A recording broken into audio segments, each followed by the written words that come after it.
por exemplo, o Amsterdã usa muito a visão de ave, né? Você diz assim, ele, ó, você está em cima, você está voando como uma ave e olha para baixo. E aí você vê o que está acontecendo. Aí você vai aproximando essa visão do corpo que está ali sendo visto, sem estar muito incorporado, por exemplo, está muito presente, e aí você vai passando aquele momento. Depois você volta, reabre a vida e vai fazendo uma espécie de atenuação gradativa até ele estar todo no corpo e poder passar por aquilo no corpo sem maiores dificuldades, mesmo sendo hipertenso, infartado. Se está tudo ok, se está tudo compensado, né? Então você faz o trabalho, vê a dimensão da profundidade que você vai fazer a sua regressão, e aí você consegue os objetivos de catarse e de compreensão no processo que é preciso ter. Uma outra série de condições que aí já fica um pouco mais difícil são aquelas doenças neurológicas ou endocrinológicas que modificam o nível de consciência, né? Porque na terapia de regressão é preciso ter que o paciente fique consciente. Ele não fica sem consciência. Ele fica acordado, ele fica presente, ele fala com você e ele interpreta o personagem, incorpora o personagem da vida passada. Então você tem como fazer isso. Imaginem vocês uma pessoa com delirium, com uma sequela de AVC grave, uma sequela de TCE, que compromete a consciência, a orientação. Então, vai ser difícil a gente ter um resultado satisfatório se essa parte do cognitivo está comprometida de alguma maneira. O uso de álcool e drogas também é uma outra situação difícil, principalmente se tiver em uso de álcool ou em uso de drogas, eles precisam passar um período de tempo em abstinência, sem tomar nada. Alguns autores recomendam, por exemplo, no caso do álcool, tabaco também, em algumas pessoas, que pelo menos 3 a 5 dias sem consumir álcool de forma alguma. Então, a gente vai tendo aí, para que vocês vejam, as limitações que nós encontramos nos trabalhos com a terapia de regressão e como a gente pode estar trabalhando em momentos oportunos com o reequilíbrio desse indivíduo, dessa pessoa. Quero trazer para vocês também uma condição que nos é colocada nos trabalhos com terapia regressiva, que é a utilização dessa técnica indiscriminadamente. Eu vou trazer para vocês agora um ponto de vista, porque com a visão médica fica um pouco mais fácil entender certas coisas do modelo biomédico atual. Existe uma medicalização enorme de pacientes que não deveriam estar sendo medicados. A gente aprende na medicina, e principalmente na psiquiatria, que uma definição de doença, o que a gente chama de transtorno, é quando o indivíduo tem a sua vida prejudicada nas relações pessoais, na família, no trabalho. Ele não vive, essa vida começa a não funcionar. E o que acontece é que a maior parte, talvez 80%, 85% das pessoas que estão nos consultórios não estão pelos transtornos psiquiátricos ou secundários a uma doença grave, ou pelo menos moderadamente a grave.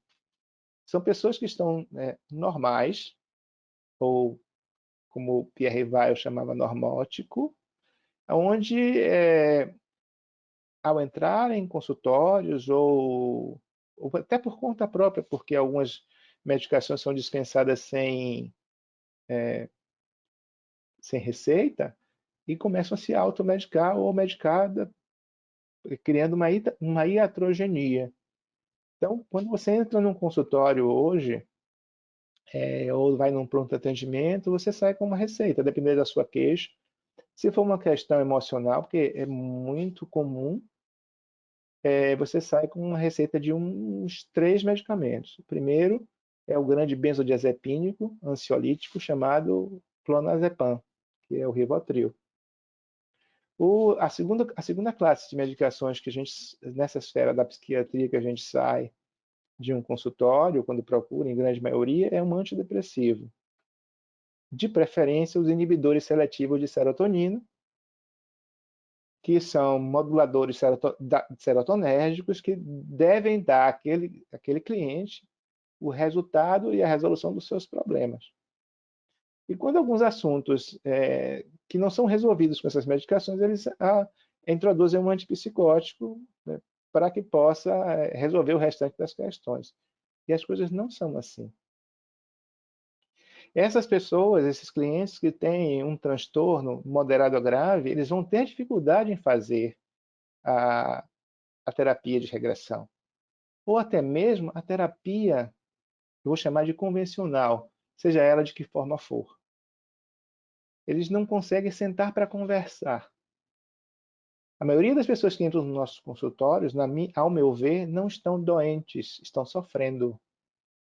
Eles trazem sofrimentos, né, que são aflitivos, quer seja por tristeza, porque não conseguiu alguma coisa, quer seja por choro fácil, por suas incapacidades de manter as suas relações ou tomar decisões, muitas vezes por pensamentos que ficam na sua cabeça indo e voltando com derrota, culpa e afetos negativos, enfim. São sintomas ansiosos, isso está escrito aí na imagem que eu passo para vocês. Alterações de memória por sobrecarga, sintomas físicos, principalmente os dolorosos, né? Existe hoje uma grande dificuldade em lidar com a dor, porque geralmente quem tem dor, geralmente tem um problema emocional. E esse problema emocional, ele vem de um momento de depressão do humor, onde ele não sabe lidar com os afetos. É como se ele tivesse uma inabilidade, mas ele tem consciência do que está sentindo. E ele sabe o que precisa fazer de certa forma. E quando não sabe, nós ajudamos a que ele perceba o que ele precisa mudar para tirar a tensão exagerada sobre o corpo, trabalhar com a respiração para diminuir a ansiedade, os efeitos físicos, somáticos, ou noradrenérgicos, dos quadros ansiosos, né? Então, muitas vezes o que poderia resolver uma questão seria meditação, yoga. Em caso de baixa energia, e outras situações de cansaço e fadiga, trabalhos com reiki, trabalho com outras técnicas integrativas, holísticas, que possam ajudá-lo a se sentirem melhor, mas que efetivamente eles possam ter suas questões resolvidas em função da tomada de decisão de mudar, porque eles têm insight, eles têm consciência do que está acontecendo e eles conseguem desenvolver na terapia os trabalhos que precisam ser feitos. Então, hoje eu diria a vocês que grande parte da população que usa antidepressivos não precisariam estar tomando, bastariam fazer terapia. É absurdo o que acontece. Então, se vocês imaginam isso, imaginem que esses pacientes nos procuram, pelo menos a mim, para fazer terapia regressiva com todo esse conteúdo mal resolvido, cheio de medicação. Então, isso, isso cria a necessidade da gente levar à consciência essas pessoas, fazer as mudanças que elas precisam adotar e fazer com que elas possam reduzir gradativamente, fazer o desmame das medicações, porque são apenas muletas. Elas não resolvem o que precisam para a qualidade de vida, para que a vida seja mais assertiva, rica, cheia de graça e prosperidade. E aí o paciente se cronifica numa dependência e nos torna a muleta junto com o remédio. Então, é considerado transtorno quando um paciente tem um problema e que esse problema o incapacita para a vida, nas suas relações familiares, nas suas relações com o trabalho, nas suas relações sociais e consigo mesmo. paciente que tem um transtorno depressivo, ele não toma banho, ele não sai de casa, ele não se cuida, ele tem um prejuízo do autocuidado, ele não consegue trabalhar.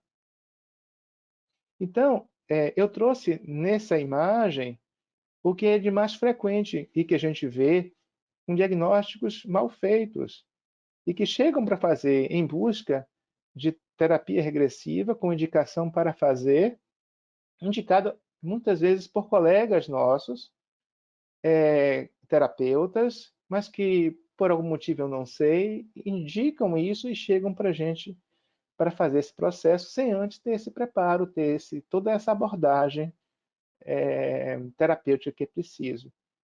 Tenho a minoria dos colegas que eu tenho tem essa consciência ou essa compreensão sobre a terapia de regressão. Ela não é milagrosa, ela não vai resolver o milagre do cliente. Mas, pelo menos, já estou há algum tempo no Ômega e tenho visto que durante esse tempo de convívio com muitos alunos, eu faço um certo vínculo eles comigo, e eu conheço alguns e sei de muitos outros que, com toda essa formação, eles conseguem entender e saber sobre terapia. Eles se tornam profissionais competentes e fazem indicações precisas. Então, eu tenho visto uma melhora da compreensão dos profissionais que trabalham com terapia, no sentido de fazer as indicações corretas no momento correto e saber que tem que trabalhar antes de indicar o processo regressivo. Então, esse tema que o Ômega escolheu nesse momento, ele é importante e interessante para essa consciência que a gente possa desenvolver, ter essa informação e poder realmente fazer um trabalho que nós nos propomos com qualidade. Então, eu separei nessa imagem dos transtornos do humor, os que são mais frequentes no consultório, são os transtornos depressivos e a distimia. A distimia é uma parte da aula de psicopatologia que eu trouxe para dar uma prévia para vocês, ou que são alunos, ou que serão alunos, são os transtornos mais frequentes. Mas eles só são diagnosticados como transtornos se tiverem prejuízo da qualidade de vida. Se não tiver, não é transtorno. É um momento de depressão, é um momento de onde o humor está hipotímico. Né? A distimia é aquela pessoa chata, aquela pessoa que é pessimista, que vai à praia, que não sabe porque tem tanta gente ali, que a praia não tem prazer, mas ela trabalha, ela tem aquela depressão leve, arrastada. Então, essa pessoa, a indicação primordial para ela não é remédio, é terapia. Se preparar para saber por que ela é assim, e aí, nesse processo, se for indicado, fazer e buscar nas suas intimidades do inconsciente aquilo que precisa para fazer as mudanças e se tornar uma pessoa mais otimista ao invés de pessimista. Os transtornos de bipolaridade, tipo 1 e 2, que é uma outra... Nossa, como chega a gente me pergunta, mas se eu sou bipolar? Eu falo, não. Bipolar é aquele que tem constantemente um humor e, de repente, muda aquilo e se torna incapacitado ou prejudicado na sua vida. No caso da mania, né, a pessoa tem ideias delirantes, tem delírios, os pensamentos são intrusivos. Né? E isso é muito grave para o indivíduo. Não é aquele indivíduo que tem o pavio curto, que estoura por qualquer coisa. Aquilo é uma outra coisa. Aquilo ali pode ser até uma dificuldade na personalidade, mas a vida inteira ele foi assim. Se a gente for buscar isso nos refólioos da história de vida, da biografia dele, ele sempre brigou com a mãe, foi sempre o menino mais teimoso, sempre teve essa hiperreatividade, essa impulsividade. Então eles contam aquilo. Eu digo, não, olha só, você não tem bipolar, você não é maníaco, você não tem um transtorno bipolar tipo 2, que é o depressivo. Que o depressivo, ele, no tipo de bipolar, ele tem que ter um episódio de mania, pelo menos, no período da doença depressiva. Então, tire isso de sua cabeça. Então, a gente vai informando na terapia, vai mostrando ao cliente, prepara ele, aí sim a gente, então, indica, vamos lá, você não quer saber por que isso é assim? Então vamos lá, você acha que você tem indicação para fazer um trabalho de regressão? E um outro grande problema que vem é o medo de fazer uma regressão. Ainda tem medo de ir para algum lugar e ficar lá.